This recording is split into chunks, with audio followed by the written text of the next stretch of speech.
Good morning बच्चों। फाइटरवेस्ट 2.0 में पुनः आपका स्वागत है। आज के लेक्चर में हमारा अगला टॉपिक जो है वो है कंकाल तंत्र स्केलेटन सिस्टम। आइए समझते हैं कंकाल तंत्र स्केलेटन सिस्टम।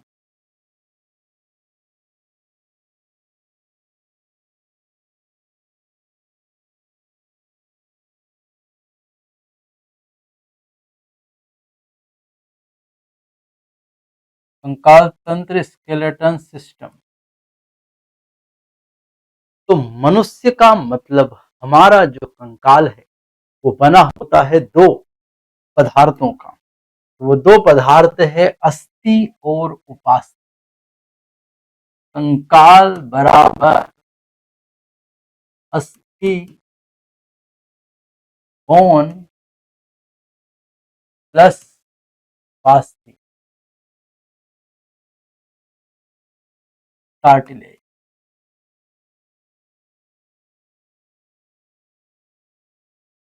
तो मनुष्य का कंकाल दो पदार्थों से मिलकर बना है। अस्थि हड्डियां हमारे शरीर और उपास्थि मुलायम जैसे नाक के ऊपर कान के ऊपर, ये सब क्या है? उपास्थि। तो अस्थि और उपास्थि से मिलकर क्या बना होता है? काल तंत्र स्केलेटन सिस्टम। तो हमारा जो स्केलेटन सिस्टम है वो दो पदार्थों से मिलकर बना है, अस्थि और उपास्थि से। अब अगर कंकाल में बात करें हम अस्थि की, पहले बात किसके कर रहे हैं? अस्थि की। अस्थियां जो हैं ये होती है कठोर। अस्थियां कैसी है हमारे शरीर में? कठोर। और इसका कारण है कि इनमें पदार्थ है, लवण है।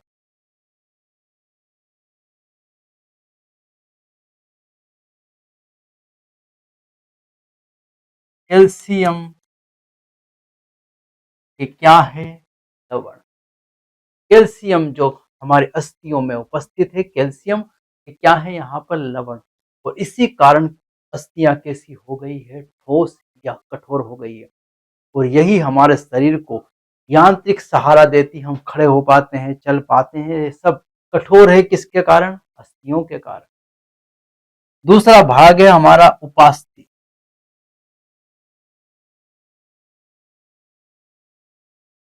और उपास्थि जो है वो अनन्य है, मतलब प्लीएबल।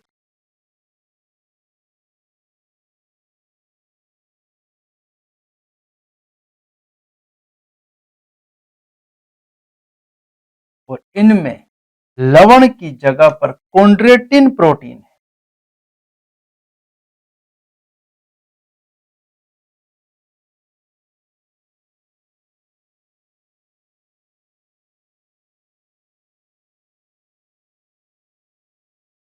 कॉन्ड्रेटिन प्रोटीन के कारण उपास्थि जो है वो क्या है? अनन्य प्लीएबल। प्लीएबल मतलब फ्लेक्सिबिलिटी है, मुड़ सकती है। अस्थि मुड़ नहीं सकती, पर उपास्थि थोड़ा सा क्या हो सकती है? मुड़ सकती है। और वो जो अनन्य इसमें लक्षण या कैरेक्टर रखा गया है वो सब किसके कारण है? कॉन्ड्रेटिन प्रोटीन के कारण। लेकिन अस्थि तो पत्थर बन चुकी है क्योंकि उसमें कैल्शियम लवण है, साल्ट है। तो इसके कारण अस्थि क्या हो गई है? तो वो यांत्रिक सहारा दे रही है। लेकिन यांत्रिक सहारा देने के साथ साथ हमको उपास्थि की जरूरत भी पड़ती है। कहीं कहीं पर लचीलापन भी लाना पड़ता है। पूरा कठोर हो जाएंगे तो काम चलने वाला नहीं है। तो लचीलापन जो लाएगी वो कौन लाएगी? उपास्थि। अब मनुष्य के अंदर अगर हम बात करें तो कुल हड्डियों की संख्या, अस्थियों की संख्या, कुल अस्थि की संख्या होती है 206। एक वयस्क मनुष्य में कुल अस्थियों की संख्या कितनी है? 206 अस्थियां। और मनुष्य के शरीर के कंकाल को दो भागों में बांटा गया है। अब उसका हम यहाँ पर चार्ट देखते हैं। दो भाग है मनुष्य के कंकाल में।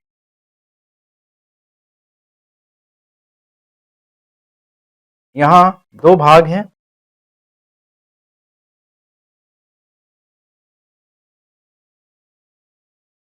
कंकाल तंत्र। इसको दो भागों में बांटा हमने।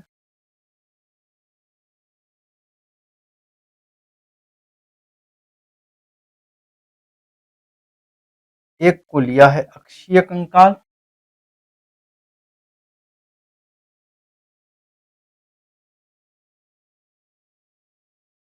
एक्सियल स्केलेटन,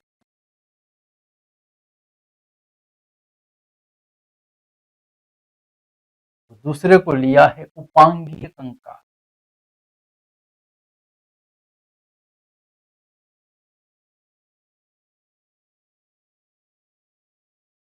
एपेंडिकुलर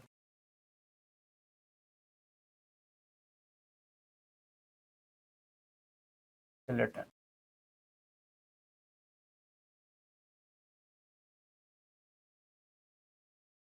अक्षीय कंकाल एक्सियल स्केलेटन, उपांगीय कंकाल एपेंडिकुलर स्केलेटन, दो भागों में इसको क्या किया गया है, बांटा गया है।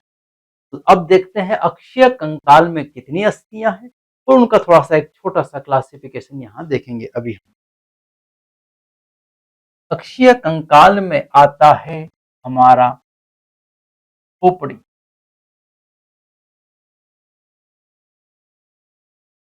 क्रेनियम,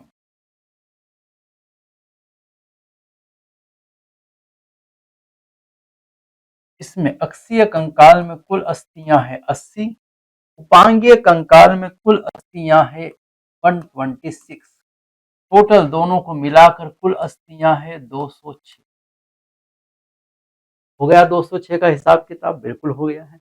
अक्षीय में 80, उपांगीय में 126 और दोनों को मिला दे तो 206 हड्डियां हमारे शरीर में। मनुष्य के शरीर में कुल हड्डियों की संख्या कितनी है, 200। ये खोपड़ी की बात हो गई। दूसरा हमारा है पसली, तीसरा हमारा जो है कशेरुदंड,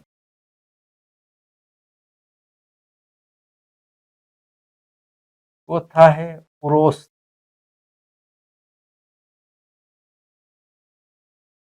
हड्डियों की संख्या अगर हम यहां से देखें, पुरोस्त में एक, कुल हमको करनी है 80,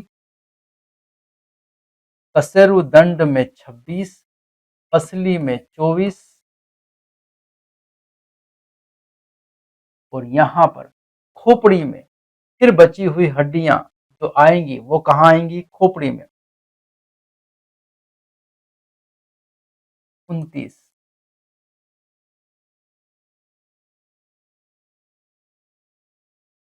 टोटल हड्डियों की संख्या कितनी हो गई है, खोपड़ी या क्रेनियम में 29 हो गई है। खोपड़ी में भी और सारे भाग है, कर्ण अस्थियां हैं, अभी हम और उसको देखेंगे आगे। फेसियल है, क्रेनियम वाला में है, पर सिर सिर की बात चल रही है, कितनी है 29। पसली में 24 है, कशेरुदंड में 26 है, पुरुष में एक है और अगर कुल इनका टोटल करते हैं तो कितना आता है 80। कितना आ रहा है 80। ये 80 का हिसाब किताब हो गया। इधर अपेंडिकुलर में यदि हम चले, पहला यहां पर है हाथ, एक हाथ में 30 अस्थि, दूसरा है पैर, तीसरा है अंश मेखला,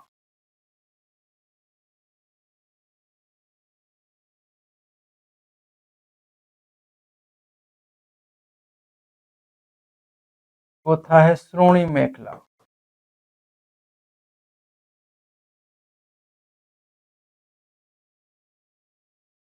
अस्थियों की संख्या की बात करें तो 30 गुणा 2 कितनी हुई 60, एक हाथ में 30, दो गुणा पैर में 30 गुणा 2 बराबर 60, अंश मेखला में 4, सोनी मेखला में 2, कुल अगर लगाएं तो 126 हड्डियां हैं। 60 60 120 और 6 126 हड्डियां यहाँ पर आएगी। तो ये हमने वर्गीकरण देखा है अस्थियों का, अक्षीय कंकाल का है और इधर है उपांगीय कंकाल। क्या देखा हमने, वर्गीकरण। तो अब हम शुरुआत जो यहाँ करने वाले हैं वो खोपड़ी से करने वाले हैं, क्रेनियम वाले भाग से करने वाले हैं, सिर वाले भाग से हम शुरुआत करने वाले हैं। तो जब हम अक्षीय कंकाल की बात करते हैं तो यहाँ कुल अस्थियां कितनी आती हैं? 29। अक्षीय कंकाल में खोपड़ी में या क्रेनियम वाले भाग में कुल अस्थियों की संख्या कितनी है? 29। इनका अब हम देखने वाले हैं हिसाब किताब। क्या देखने वाले हैं? हिसाब किताब। अगला जो हमारा इसमें है टॉपिक वो अक्षीय कंकाल।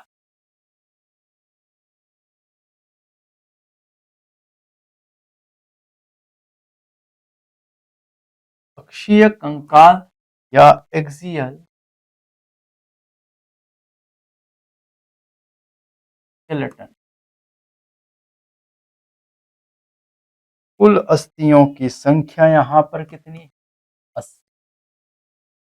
तो अक्षीय कंकाल जो एक्सियल स्केलेटन है उसमें कुल अस्थियों की संख्या कितनी है? 80। अब इसकी जो अक्षीय कंकाल है इसमें सबसे पहला भाग हम जो देखने वाले हैं वो है खोपड़ी, स्कल।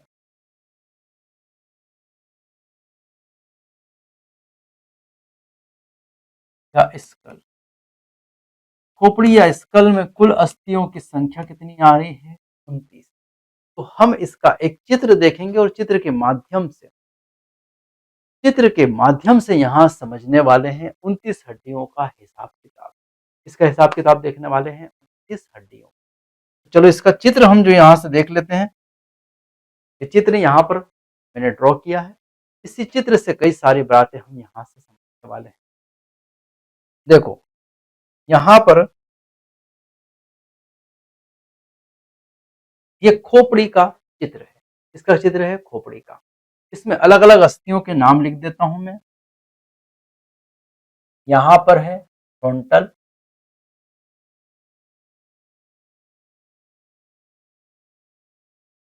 ये वाली है पैराइटल,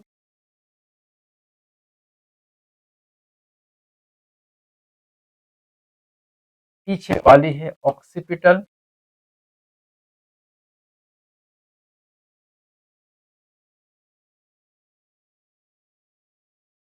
ये है मैंडिबल,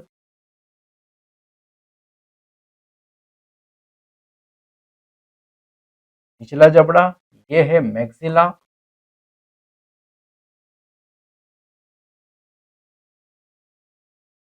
ये है जाइगोमेटिक,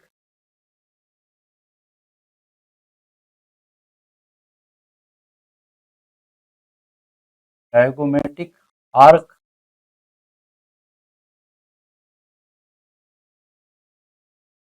ये है यहाँ पर इथमॉइड,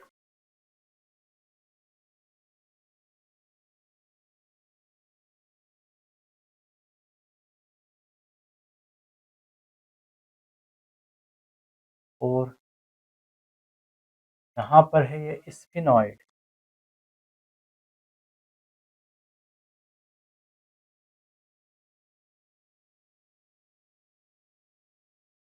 अब ये हमने हड्डियों की यहाँ पर बात की है। ये स्कल का जो चित्र है इस चित्र को थोड़ा सा समझने वाले हम। स्कल के चित्र में यहाँ क्या क्या हो रहा है? देखो ये वाला भाग जो है इसे हमने नाम दिया है फ्रंटल। क्या नाम दिया है? फ्रंटल। यहाँ एक और इसको लिख लो टेम्पोरल।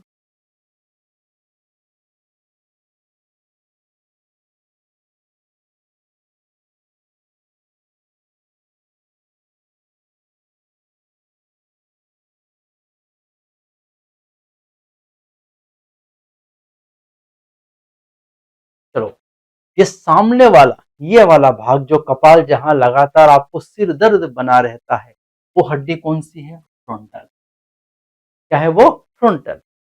यह वाला भाग स्फिनोइड जिसमें एक स्टील सिला टर्सिका गुहा पाई जाती है और जिसके अंदर एक महत्वपूर्ण ग्रंथि विराजमान है जिसका नाम है प्यूस ग्रंथि पिट्यूटरी ग्लैंड्स।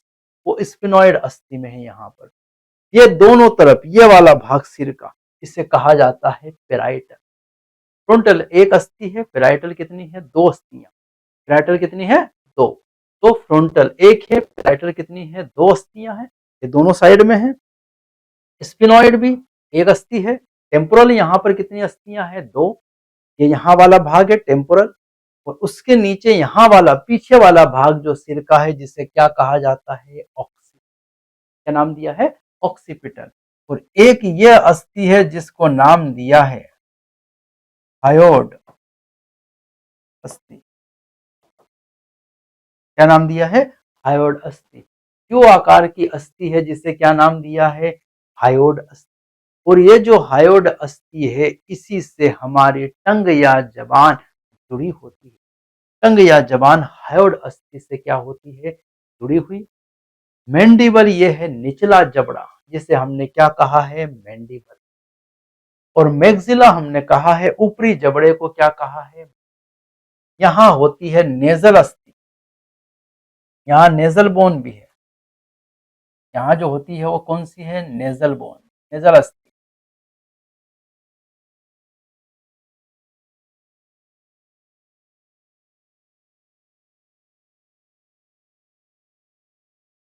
क्या बोला गया है, नेसल अस्थि। तो नेजल अस्थि यहाँ है, ये नेजल अस्थि है। इथमॉइड, स्पिनॉइड, टेम्पोरल, ऊपर मैंडिला बल, नीचे मैक्सिला। और ये है जाइगोमेटिक आर्क। जाइगोमेटिक आर्क जो है वहां पर हमारा जो ऊपरी जबड़ा है उससे निचला जबड़ा क्या होता है, जुड़ा होता है। वो क्या नाम दिया है, जाइगोमेटिक आर्क। क्या बोल दिया उसको, जाइगोमेटिक आर्क। तो ये है हमारी जाइगोमेटिक आर्क। ठीक है, अब हम बात करते हैं यहां से, फिर से इन अस्थियों को एक बार में दोहरा दूं क्योंकि ये हमारे काम की अस्थियां हैं।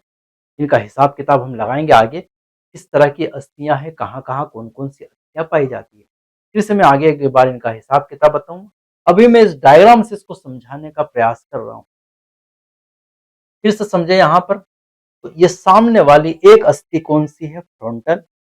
ये दो अस्थियां कौन सी है, पेराइटल, दोनों साइड में है। पीछे की तरफ है ऑक्सीपिटल, यहाँ बीच में जो आता है टेम्पोरल, इसके ऊपर जो है वो क्या है, स्फिनोइड। ये है जाइगोमेटिक आर्क, यहाँ पर है ये इथमाइड बोन। ये नेजल अस्थि, जहां से नाक जुड़ी हुई, नाक वाला नेजल, सामने तो कार्टिलेज। ये मैक्सिला, ऊपर का जबड़ा। ये नीचे वाला मैंडिबल, निचला जबड़ा। और ये सबसे नीचे जो लगाई गई है वो क्या है, हायोड अस्थि। कौन सी अस्थि है, हायोड अस्थि। इस तरह से अस्थियों का पूरा क्या हो गया है, किताब। ये स्कल की अस्थियों का अभी हिसाब किताब लगाया है, ये पूरा हिसाब किताब नहीं है, अभी ये सिर्फ चित्र के माध्यम से हमने समझा है। अगला हिसाब किताब अब हम लगाएंगे कि स्कल में किस प्रकार की अस्थियां हैं, उसका हिसाब किताब। जो स्कल है 29 हड्डियां जो मैंने लिखी है, इनका हिसाब किताब अब हम लगाएंगे कि ये अस्थियां किस प्रकार से जुड़ी हुई है।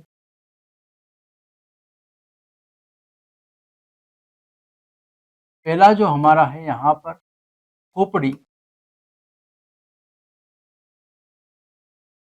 या करोटी, या इसी को नाम दिया है स्कल। इसमें एनसीईआरटी ने खोपड़ी या करोटी या स्कल में अस्थियों की जो संख्या ली है वो ली है 22। सर 29 की बात चल रही थी, वो जो 6 है वो कान की अस्थि है, और एक अस्थि जो है वहां पर वो हायोड अस्थि है। तो उन दोनों को अलग अलग बताया है एनसीईआरटी ने, इसलिए अपन भी यहाँ पर खोपड़ी या करोटी को, स्कल को कितनी हड्डियां ले रहे हैं, 22। 22 में यहाँ पर इसको हम दो भागों में विभाजित करते हैं। एक तरफ हमने लिया है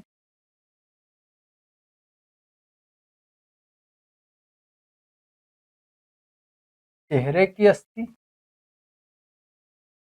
चेहरा या फेसियल।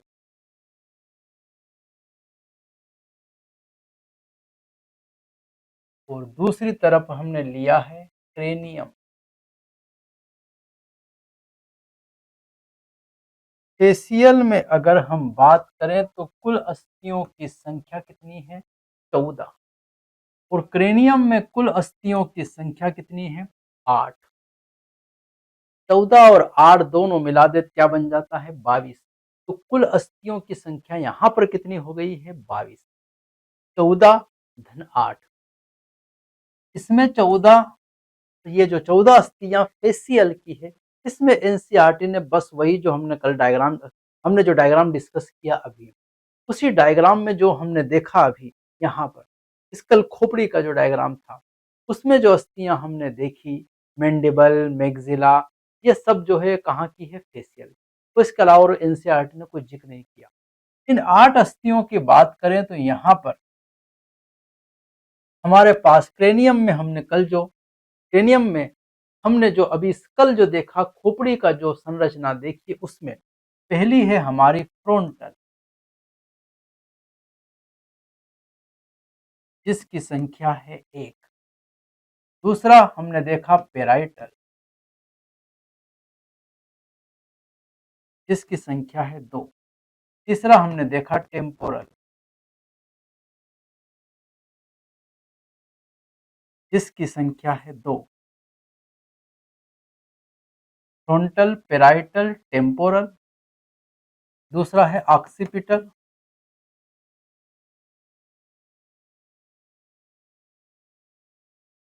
संख्या है 1। पांचवा है स्फिनॉइड,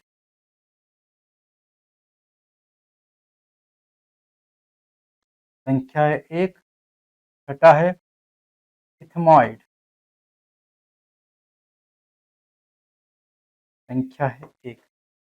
टोटल अगर इनका किया जाए तो टोटल करेंगे तो कितना आएगा, 8। तो ये जो क्रेनियम है, ये क्रेनियम की कुल अस्थियों की संख्या का यहाँ पर मैंने क्या दिया है आपको विवरण। Frontal 1, parietal 2, temporal 2, occipital 1, sphenoid 1, ethmoid 1। Total अगर करें तो कितनी आती है, 8। और ये 8 क्या बनाती है, क्रेनियम। क्रेनियम मतलब ये सिर का ऊपरी भाग। और यहाँ ध्यान रखना, ये जो क्रेनियम अस्थि कठोर आवरण बनाती है,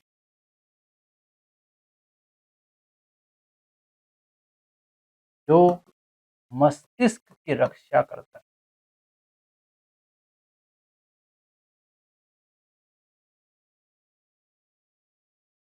क्रेनियम अस्थि कठोर आवरण का निर्माण करती है, तो मस्तिष्क की क्या करता है, रक्षा। हमारे पूरे शरीर में सबसे जो महत्वपूर्ण भाग है वो क्या है, मस्तिष्क। सारा ये जो शरीर चल रहा है, ये किससे चल रहा है, मस्तिष्क से। और अगर मस्तिष्क की बात हम करें तो इसको सख्त आवरण की आवश्यकता है, और वो सख्त आवरण कौन देता है, क्रेनियम। हमारे शरीर में सबसे मजबूत जो अस्थियां हैं वो यही सारी अस्थियां हैं, जो किसका निर्माण करती है, क्रेनियम बॉक्स का। और उस क्रेनियम बॉक्स के अंदर क्या रखा हुआ है, मस्तिष्क रखा हुआ है। तो क्रेनियम अस्थि कठोर आवरण जो मस्तिष्क की ये क्या क्या होता है, रक्षा, उसका निर्माण करती है। ये खोपड़ी या करोटी या स्कल की हमने यहाँ से बात। अगला जो भाग है हमारा, दूसरा भाग जो एक्सियल अक्षीय कंकाल का है, वो है, यहाँ पर हम लेंगे स्कल खोपड़ी की जगह दूसरा भाग हम लेते हैं कर्ण अस्थि।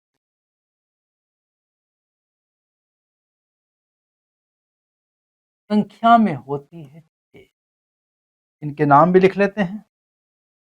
पहली है यहाँ पर मेलियस, दूसरी इनकस, तीसरी स्टेपियस,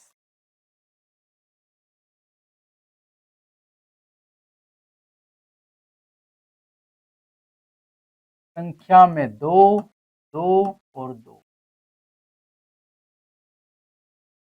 अगर बात करें तो सबसे छोटी,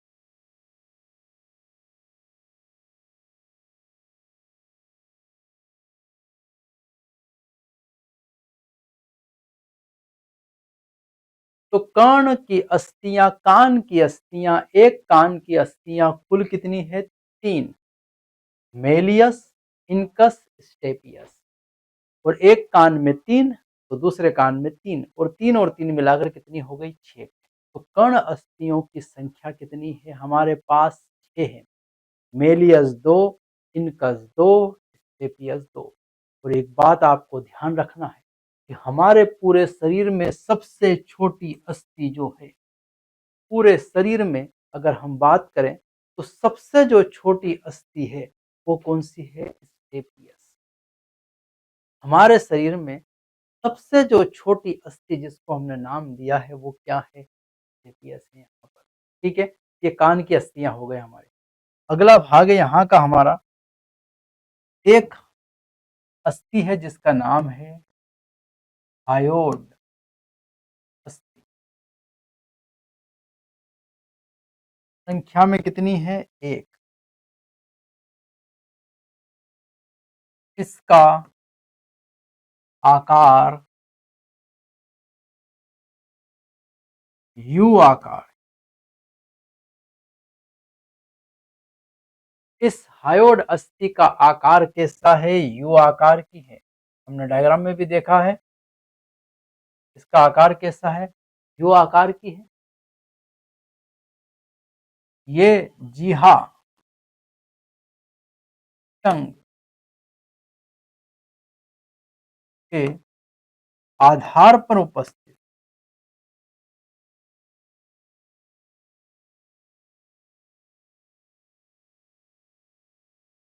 जीहा या टंग के क्या होगी? आधार पर उपस्थित।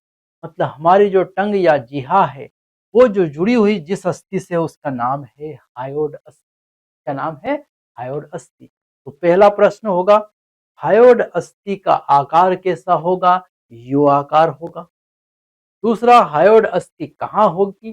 तो हायोड अस्थि जहां पर टंग की का आधार भाग है, जहां से टंग जबान जुड़ी हुई है, वही क्या कहलाता है? हायोड अस्थि। तो ये हमारी कर्ण अस्थियां हुई, हायोड अस्थि हुई। अब इसके बाद हम बात करेंगे हमारे अक्षीय कंकाल में।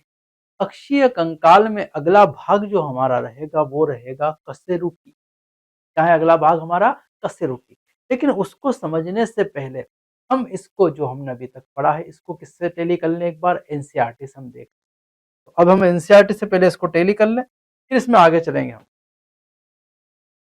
कंकाल तंत्र,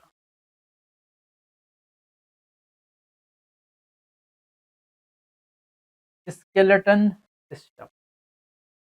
कंकाल तंत्र में अस्थियों का एक ढांचा, अस्थियों का एक क्या है? ढांचा उपस्थित होता है। अस्थियों का ढांचा है जिसको हमने क्या बोला है? कंकाल तंत्र। शरीर की गति में इन इस तंत्र की महत्वपूर्ण भूमिका होती है, क्योंकि कंकाल तंत्र के कारण ही हमारे शरीर में क्या हो पाती है? गतियां हो। कल्पना कीजिए जब बिना जबड़ों के भोजन चवर्ण करना पड़े और बिना पात के अस्थियों के टहलना हो, बिना हाथ पैर में अस्थियों के घूमना फिरना हो, और बिना जबड़े के भोजन को चबाना हो। इमेजिन ही नहीं कर सकते। ना तो आप खाना चबा सकते हो, ना आप चल फिर सकते हो। अस्थि एवं उपास्थि, ये दोनों की बात चल रही है यहाँ। अस्थि एवं उपास्थि, बोन्स और कार्टिलेज विशेष प्रकार के संयोजी ऊतक। अस्थि और उपास्थि विशेष प्रकार के क्या है? संयोजी ऊतक। कौन विशेष प्रकार के संयोजी ऊतक है? अस्थि और उपास्थि। हम ऊतक चैप्टर पढ़ेंगे, उसमें देखेंगे कि अस्थि और उपास्थि दोनों एक विशेष प्रकार के क्या है? संयोजी ऊतक। संयोजन का काम करते हैं, जोड़ने का काम करते हैं। मैट्रिक्स में लवणों की उपस्थिति से अस्थियां कठोर हो जाती। मैट्रिक्स में किसका जमा हुआ है? लवणों का। कैल्शियम के लवण जो होते हैं उनका क्या हुआ है? जमाव। कहाँ जमा हुआ है? मैट्रिक्स में। किसके? अस्थियों के। और वो पत्थर बन गई है, इसलिए वो क्या हो गई है? कठोर। जबकि कॉन्ड्रोटिन लवण उपास्थ्यों के मैट्रिक्स को अनन्य प्लिएबल बनाते हैं, फ्लेक्सिबल बनाते हैं। फ्लेक्सिबिलिटी किसके कारण आई है? इस कॉन्ड्रोटिन प्रोटीन का, इस कॉन्ड्रोटिन लवण का क्या हुआ है? जमाव। किसमें? उपास्थि में। तो उपास्थि में जमाव किसका हुआ है? कॉन्ड्रोटिन लवण का। और कैल्शियम जैसे लवण का जमाव हुआ है अस्थियों में, जिससे अस्थियां कठोर। मनुष्य में यह तंत्र 206 हड्डियों और कुछ उपास्थियों का बना होता है। उपास्थियों की संख्या कम और अस्थियों की संख्या 206 है। दो मुख्य समूहों में बांटा गया है, अक्षीय कंकाल एवं उपांगीय कंकाल। तो दो कंकालों में बांटा गया है, अक्षीय और उपांगीय, पढ़ चुके हैं हम।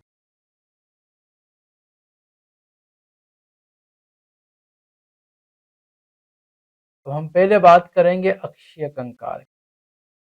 अक्षीय कंकाल पहला हमारा 80 अस्थियां होती है, देख लिया हमने। शरीर की मुख्य अक्ष पर वितरित होती है, मुख्य अक्ष पर वितरित होंगी। करोटी, खोपड़ी, मेरुदंड, वर्टिबल कॉलम, पुरोस्ती, स्टर्नम और पसलियां। और क्या है? पसलियां, रिब्स जो है, ये अक्षीय कंकाल का क्या करती है? गठन। करोटी स्कल में, वही कान को भी ले लिया है वैसे, और उस हायोड अस्थि को भी ले लिया, और चाहे तो अलग भी पढ़ ले, उसको एक ही बात है यहाँ। मेरुदंड, पुरोस्त और पसलियां, इन सबको मिला दे तो अक्षीय कंकाल का गठन होता है।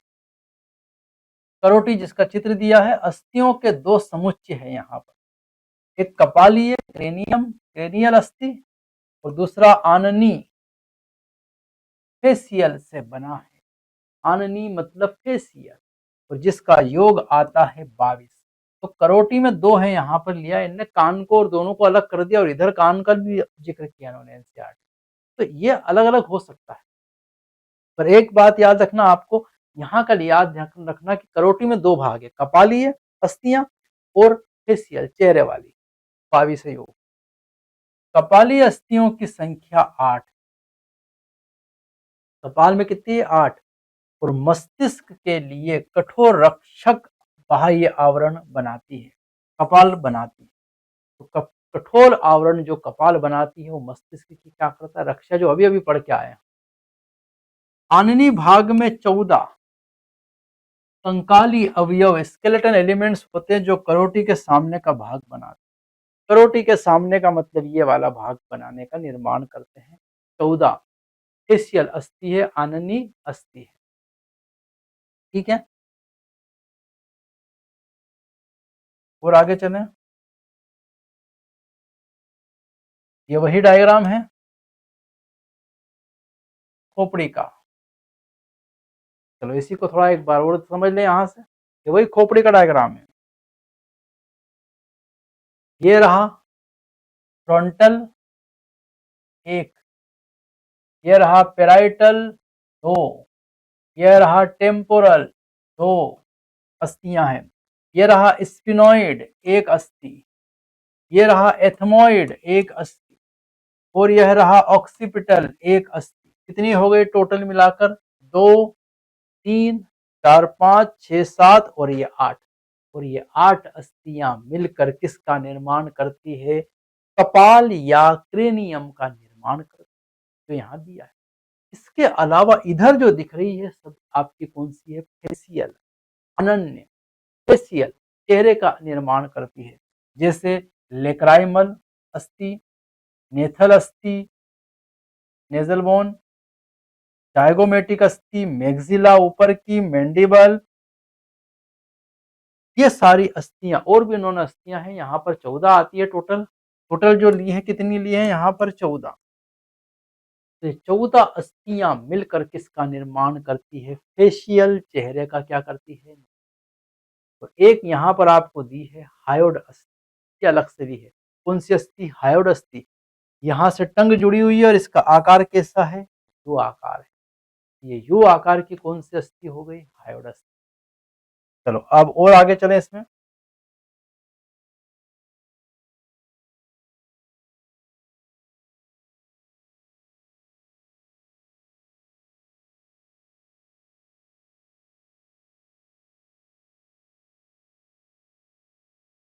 एक यू आकार की एकल अस्थि हायोड अस्थि मुख गुहा के नीचे स्थित होती है, मुख गुहा के नीचे या कंठ के पास स्थित होती है।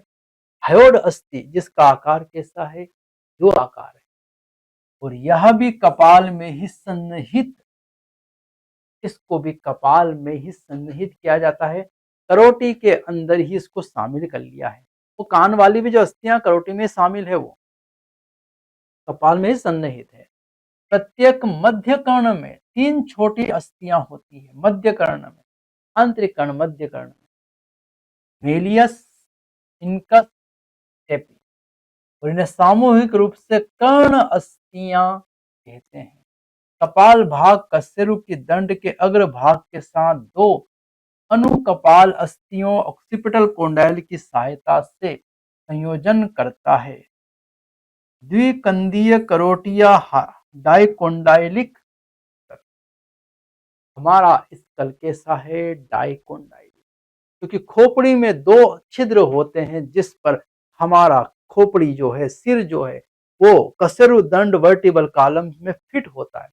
2 छिद्र में क्या होगा, फिट, इसलिए हमारा स्कल या करोटिया डाइकोंडाइलिक है। हमारा स्कल कैसा है, डाइकोंडाइलिक। तो यहां अगर हम सब समझे तो कर्ण अस्थियों की संख्या कितनी है, 6। 3 अस्थियां एक कान में, कौन कौन सी वो 3 है, ये 3 आपको यहां दिख रही है, malleus, incus, stapes. Malleus, incus, stapes, ये 3 अस्थियां हैं, और इन 3 को हम डबल कर दे, चूंकि एक कान में 3 और ये मध्य कान की अस्थियां हैं, दूसरे कान में 3, 3 और 3 6, 6 अस्थियां कर्ण अस्थियां। एक हायोड अस्थि है, 6 और एक 7, और इसके अलावा मैंने आपको बताया कि 22 अस्थियां वहां पर अलग अलग की है, 14 फेसियल है और 8 कपाल या क्रेनियम। तो टोटल ऐसे मिलाकर कितनी हो जाती है, 29, 29 अस्थियां हैं। अब ये करोटी का भाग भी लेते हैं, अलग भी लेते हैं, कहीं वो अलग ले रहा है, कहीं उसको करोटी के भाग में क्या किया है, ठीक है। ये तो हमारे जो करोटी वाला, स्कल वाला अपेंडिकुलर भाग है उसकी हमने अध्ययन किया है। अब जो हमारा अगला टॉपिक होगा, वो अगला टॉपिक जो रहेगा वो क्या है, कशेरु दंड या वर्टिबल कॉलम। अब यह अपेंडिकुलर ही चल रहा है, ये वर्टिबल कॉलम का चित्र है, यहाँ पर हम कल भी चित्र देखेंगे इसमें। वर्टिबल कॉलम कशेरु दंड जो है वो कैसे कार्य करता है, उसका चित्र और इसकी सारी बातें हम डिस्कस करेंगे अगले लेक्चर, ठीक है। इसी तरह हमारे लेक्चर के साथ बने रहिए। धन्यवाद सभी।